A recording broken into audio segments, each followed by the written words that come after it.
agakiza karutako Yesu yanyijije nta rukundo rurutako yashenjaguwe ku bwanjye agakiza karutako Yesu yanyijije nubwo yari Imana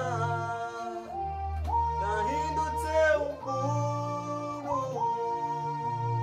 n'umugaragu w'imbata kugira ngo aducungure nubwo yari Imana yahindutse umuntu n'umugaragu w'imbata kugira ngo aducungure nyamara Imana ni nziza nihwema kuturengera nta kindi kitubeshejeho n'ubwo buni tugirira nyamara Imana ni nziza nihwema kuturengera nta kindi kitubeshejeho n'ubwo buni tugirira nyamara Imana ni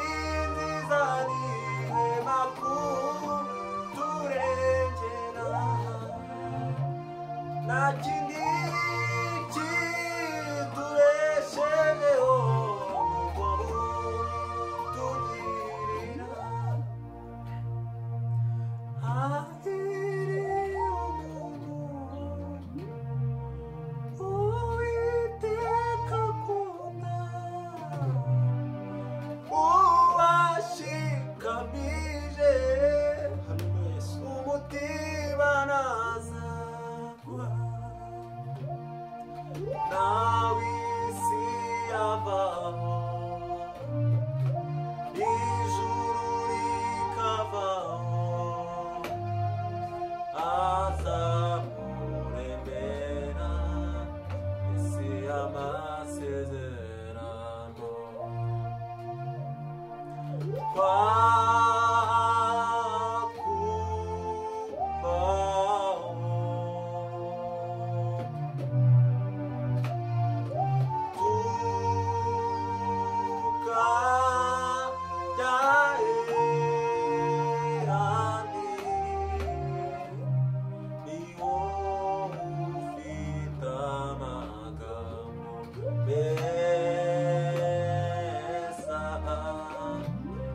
amagambo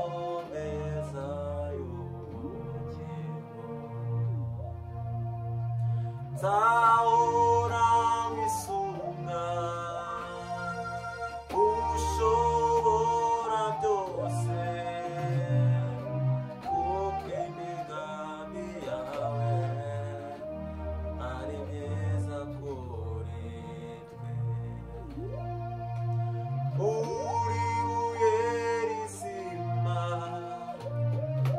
yanzwe n'abubatsi ariko Mana ibyo byatoranije hahirwa ufite isezerano Imana ihoraho hahirwa uwatorewe ubukwe bw'umwana w'intama hahirwa ufite isezerano Imana ihoraho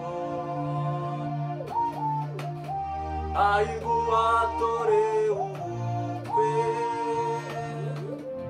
bw'umwana w'intama unejeje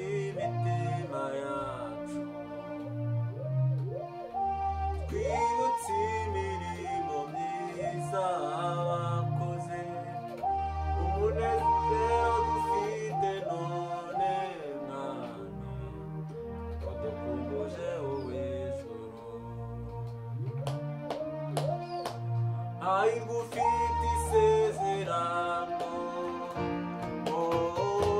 ry'Imana ihoraho 아이고 watorewe ubukwe umwana w'intama abwira ko ankunda buri munsi ni mwiza kurusha uko mbivuga amenyera kuri ibyo nibwira nzamutegereza sinzarambirwa ambwira ko ankunda buri munsi ni mwiza kurusha uko mbivuga